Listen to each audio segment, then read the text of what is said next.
This episode of Eat the Rules is brought to you by You on Fire. You on Fire is the online group coaching program that I run that gives you a step-by-step way of building up your self-worth beyond your appearance. With personalized coaching from me, incredible community support, and lifetime access to the program so that you can get free from body shame and live life on your own terms. Get details on what's included and sign up for the next cycle at summerinanen.com/you on fire. I'd love to have you in that group. This is Eat the Rules, a podcast about body image, self-worth, anti-dieting, and intersectional feminism. I am your host, Summer Inanen, a professionally trained coach specializing in body image, self-worth, and confidence, and the best-selling author of Body Image Remix. If you're ready to break free of societal standards and stop living behind the number on your scale, then you have come to the right place. Welcome to the show.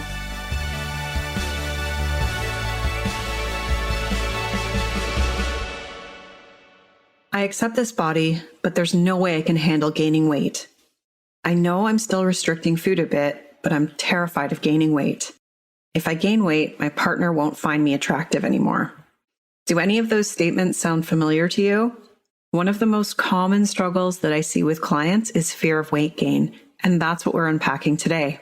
This is episode 279, and it's another installment of the Body Image series. You can find the links and resources mentioned at summerinanen.com/279. I want to give a shout out to Sarah Churchman, who left this review. Summer's podcast is amazing, all in caps. I have learned so much about body image from listening to Eat the Rules, and it truly feels like a friend is talking to me who totally wants the best for me. Such an easy to listen to podcast. I really appreciate everything Summer has taught me. Thank you so much, Sarah. I really, really appreciate that review. That's so kind of you. You can help out the show by leaving a review as well. Go to Apple Podcasts, search for Eat the Rules, click ratings and reviews, and click to leave a review. Don't forget to grab the free 10-day Body Confidence Makeover at summerinanen.com/freebies with 10 steps to take right now to feel better in your body. And if you are a professional who works with people who may also have body image struggles, get the free body image coaching roadmap at summerinanen.com/roadmap. Today, we're unpacking what to do when you are afraid of weight gain. This is a really, really common struggle I see amongst my clients. Obviously, when we first start working together, it's a really common struggle. But even along in the process of body acceptance, I find that a lot of people get to a point where they're comfortable in the body that they have. They accept the body that they have, but they're still really afraid if their body changes. And that is what we're going to talk about today. Specifically, we're going to cover how that fear holds us back, where that fear comes from, and 2 reframes that are going to help you to move past this fear, plus what we need to be doing, the 4 things we need to be doing on an ongoing basis to really undo this conditioning. Before I get to that, I want to acknowledge that I'm speaking from a place of privilege as someone who is straight-sized, someone who is white and doesn't experience discrimination based on my body. I'll be speaking from my experience as a coach that's been working with people in all bodies since 2014. And I'm also going to give you some resources for other people to check out, as well as talk about how finding community with others who have lived experience is an integral part of this work as well. Let's start off by talking about how our fear of weight gain holds us back. When we're afraid of weight gain, it can impact so many aspects of our relationship with food and our bodies. So first off, it can dictate what we eat or don't eat. So if you're afraid of eating something because if you eat it, it might cause you to gain weight, then, that's impacting your relationship with food. Similarly, if you're choosing to work out in a particular way because you think that that's going to help change the way your body looks, then that's also impacting your relationship with movement.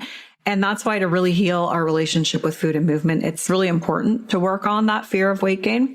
We can also let that fear of weight gain dictate how we live our life, whether we decide to date So for example, I'll hear from clients that will say, I'm afraid to meet someone new because what if I gain weight? I've seen it impact how people choose to invest in clothing for themselves. So they don't want to buy clothes because what if they gain weight? So they kind of stick with clothes that might be sort of uncomfortable. And I will just say to this, like, we generally pretty easily buy clothes when we lose weight. So I always just throw that counter argument out there. I know accessibility is a huge issue there. I'm going to talk about that in a bit. But I also just want to say, like, if you lost weight and you would easily buy clothes that fit you, then when you gain weight, you might want to consider giving yourself that same permission and self-respect and self-love. That fear of weight gain gets in the way of body acceptance too. So what I often see is that people are comfortable with their current body, but they are still afraid of experiencing any change. And one of the things that I like to reinforce is that we want to be aiming for unconditional acceptance, because the reality is our bodies are going to change. And so we want to be comfortable with the fact that our bodies will and do change. It's a totally normal phase to go through to get to a place where you're like, okay, I'm comfortable with this body, but if my body changes, I'm not going to be okay. That's a normal part of the process, but I would encourage you not to stop there. We really want to aim for unconditional acceptance. In other words, like, whatever happens to my body, I want to be okay with it. And of course, you may still have uncomfortable emotions, but we don't want it to be something that like puts you into a tailspin or panic or causes you to, engage in disordered behaviors. The other thing I wanted to mention here is that sometimes we think we can protect ourselves from a fear of weight gain by losing weight. Like, if I lose weight, then I won't have this fear.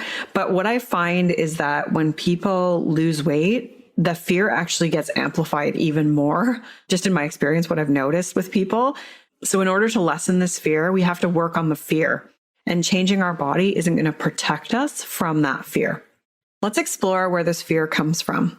This fear of weight gain is really coming from anti-fat bias, which is the belief that fat is bad and thin is good, which comes from anti-Blackness. So if you haven't already, definitely check out podcast episodes 264 with Jessica Wilson and episode 265 with Chrissy King, where they talk about the connection between anti-fatness and anti-Blackness.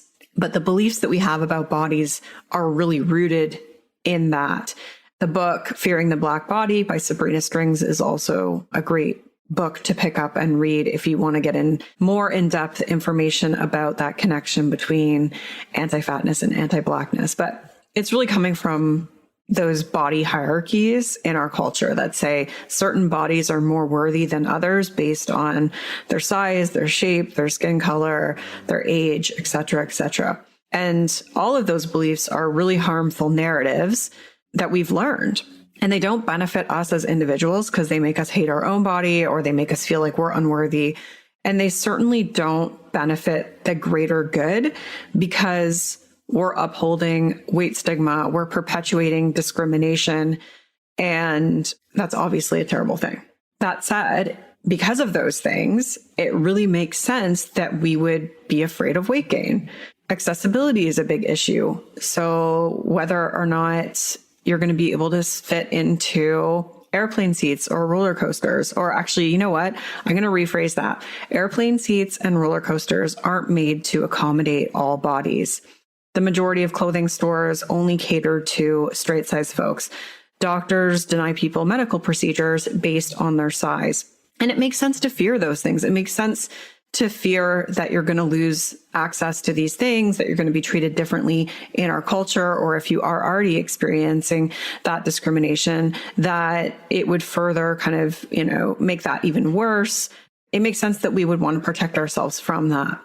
And so I just want to really emphasize the point that it's our culture that's the problem, not your body. That's why I rephrased that sentence about airplane seats, because I think it's important to acknowledge that it's not that your body doesn't fit in the airplane seats, it's that airplane seats aren't made for all bodies. And so that phrasing of it can, again, place the blame back on the culture where it belongs.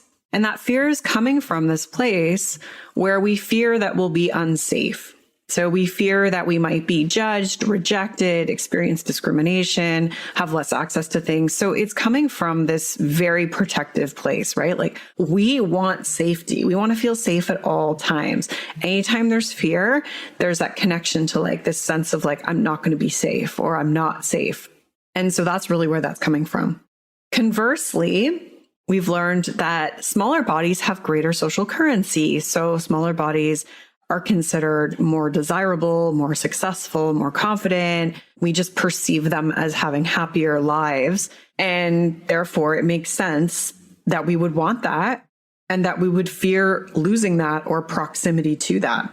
On a cultural level, this is where these beliefs are coming from. So we know where these beliefs are coming from.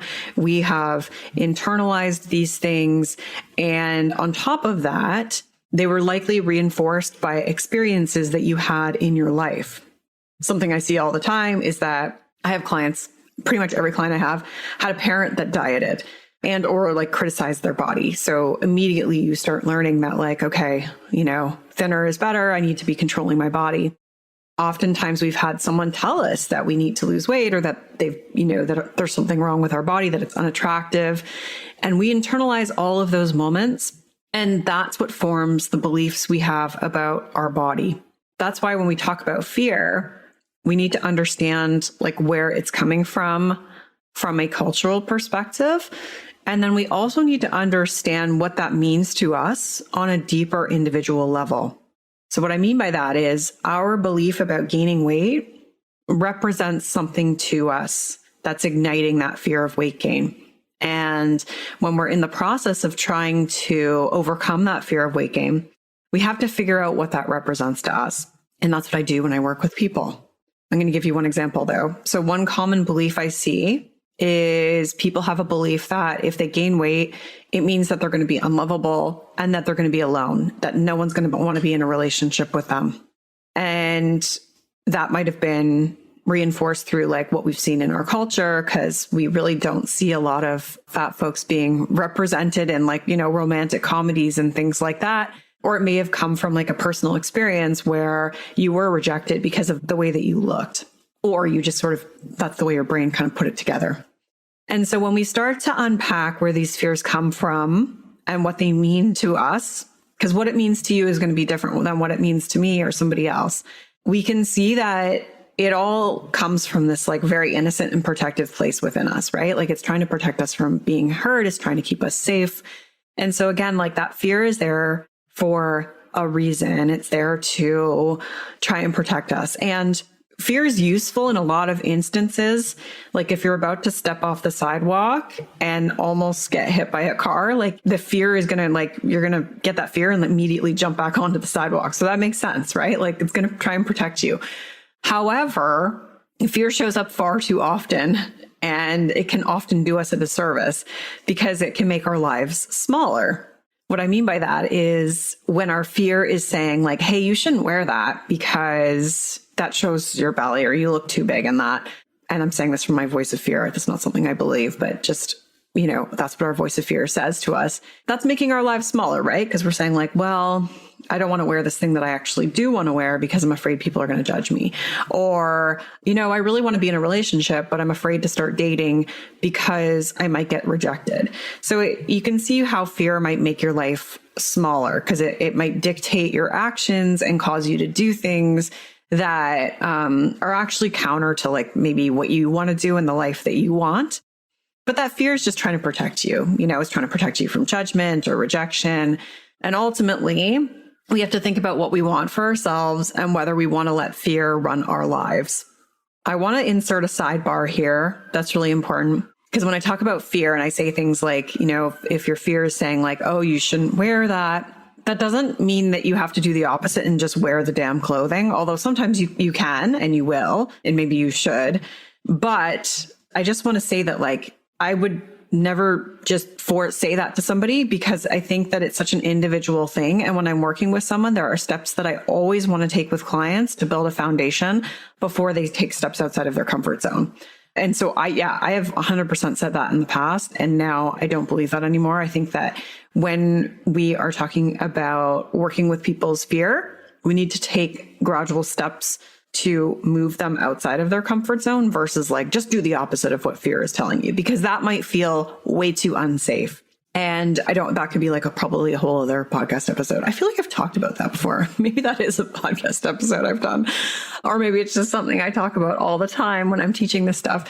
In any event, I wanted to insert that sidebar because I don't want you taking away from this like, well, I'll just do the opposite of what fear is telling me. And I mean, maybe you want to, and maybe you can, and maybe that will feel good for you. But I just want to caveat it with, there's usually a lot of things I do first with people before we take those steps. Okay, back to beliefs. What we want to do when it comes to fear of weight gain is really unpack the beliefs that we have and what they mean to us. So that's a critical place to start. We need to uncover, okay, what does fatness mean to me? What does fear of weight gain mean to me? And then we can start to challenge those beliefs. A lot of the work I do with people is around restructuring their belief system, helping them restructure their own belief system and challenging that anti-fat bias that they have and unpacking. So we're constantly like unpacking and challenging. And it's an iterative process. One thing that's really helpful in that process that I want to share with you is seeking out stories and examples of the counter belief that you have. For example, if you believe that if you gain weight, someone's not going to love you, you'll never find a partner, and you'll be alone, which first of all, there's nothing wrong with being alone. But if that's kind of a belief that sort of holds you back, then seeking out stories of fat people who are in loving relationships can start to help to challenge that belief. We can do that by looking at social media and looking for examples of that. We can do that by listening to podcasts where we're listening to other people's stories. There's the Fat Joy podcast, which explicitly features or exclusively features stories from other fat folks, which I think is a much needed thing. So check that out. We can look at TV shows like there's Shrill with Adie Bryant. There's Somebody Somewhere. There's the newest Survival of the Thickest, which I just started watching, which I think is very promising. And so seeking out those stories is really key. And then also seeking out community with people who have the same lived experience as you is really important too. We need to hear from other people who have the same experiences as us. So definitely that's like a to-do coming out of this podcast. The last thing I wanted to talk about as it relates to overcoming fear of weight gain is 2 reframes that I think can be really helpful. So number 1, instead of thinking like I need to eliminate this fear of weight gain, we're not trying to eliminate the fear. The goal is to learn how to work with the fear, because remember, fear is going to show up when we're outside of our comfort zone. It's coming from this place of protection. And what we want to do is learn to work with that fear and live our life despite the fear. And eventually, the more we do that, it does start to get quieter. Of course, fear is always going to get activated by things. But if we learn tools to be able to address it and work with it, then we're going to be in a much better position when we are faced with fear. Second reframe that I want to talk about here is thinking about fear a little differently. So fear is future thinking. When we're fearing things, we're up in our heads and we're fearing about things that may or may not happen. When we're doing that, we are not in our body. So a reframe I want you to think about is trying to focus on being more in your body than in this state of like future fearing. When we're thinking about our body from an outside perspective, we're in this place of like self-objectification where we're fearing the future and we're thinking about ourselves as this object to be viewed and evaluated on based upon our appearance. And that term self-objectification comes from Lindsay and Lexi Kite, who wrote the book More Than a Body. So we want to think about whether or not we are kind of in our bodies or whether we are self-objectifying. And when we're in our bodies, we're in a place that's called embodied, like we're in the state of embodiment. And so when we're in a state of embodiment, we're in our body, we're feeling what we're feeling, we're noticing the sensations, we're more in the present moment, we're kind of mindful of what we're experiencing in the here and now. Versus when we are starting to fear things, we're kind of outside of ourselves. We're thinking about what may or may not happen. We're viewing ourselves as more of an object when it relates to weight gain. And so what we want to do is really try to stay more in this place of embodiment and connecting with like how we're actually feeling in this present moment versus thinking about the future and going down this place where we may start catastrophizing. So when we're kind of in that future place, we're more disembodied and we're viewing ourselves through the body hierarchies in our culture and reviewing ourselves through this lens. And this lens is really defined by anti-fatness, anti-Blackness, ageism, the male, and we're seeing ourselves like through the male gaze. And that's not helpful.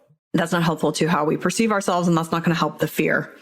So when we can shift towards being more embodied and loyal to how we're actually feeling, it can help to disrupt some of that fear. And that's a tricky thing to do. It takes practice and work, especially if you have a history of eating disorders or disordered eating because you've really trained yourself to stop listening to your body's signals. We've distracted ourselves from how we actually feel. So bringing ourselves back to a place of embodiment can be much harder. But the more that we're embodied, the more that we can be loyal to how we're actually feeling versus what the mirror or our fear is telling us. And the other thing I wanted to mention is that it's protective to be disembodied. It's protective to self-objectify, right? So we've been conditioned to see our body size and appearance as if it's a threat to our well-being. So for example, it's like believing if I gain weight, then it's a threat to my well-being because I may lose privileges, I may lose access, people may judge me. So therefore, I will be vigilant to see myself from this like self-objectified perspective in order to try and control things to keep myself safe. I hope that made sense. You might need to rewind and listen to that again. In other words, when we're disembodied, we're just trying to protect ourselves. We're like, okay, well, I can change my body and protect myself, or I can wear this and protect myself. So that's kind of what I'm trying to say there. So the reframe is be embodied versus disembodied, right? So instead of focusing on like just dealing with the fear and thinking through the fear, think about like, okay, how can I bring myself back into my body? And that's not to say it's going to completely eliminate the fear, because the belief work that you do on top of that is really integral, as well as looking for ways to shift the energy of the fear. But it's a really great place to start. And I love coming back to the present moment whenever fear is there, because it gives us an opportunity to tend to like what we're actually experiencing in the here and now. So a summary as it relates to how to start to work through fear of weight gain. Number one is we want to uncover and challenge the beliefs that we have about fatness and thinness and bodies and every kind of aspect of bodies, like attractiveness, et cetera, et cetera. Number two is we want to learn to work with the fear. So understanding like what that fear means to you so that you can learn to work through it. Number three, we want to focus on embodiment and being in the present moment. And number four, we always want to be seeking out stories that are going to help to challenge those beliefs, as well as seeking out community where we're in a place where we're with others that have the same lived experience as us. So I hope that was helpful for you. I feel like that was a bit of like a meaty episode. You can let me know. I've got some other great body image series episodes coming out soon. You can find the links mentioned in this episode at summerinnanen.com/279. Thank you so much for being here today. Can't wait to talk to you again soon. Rock on.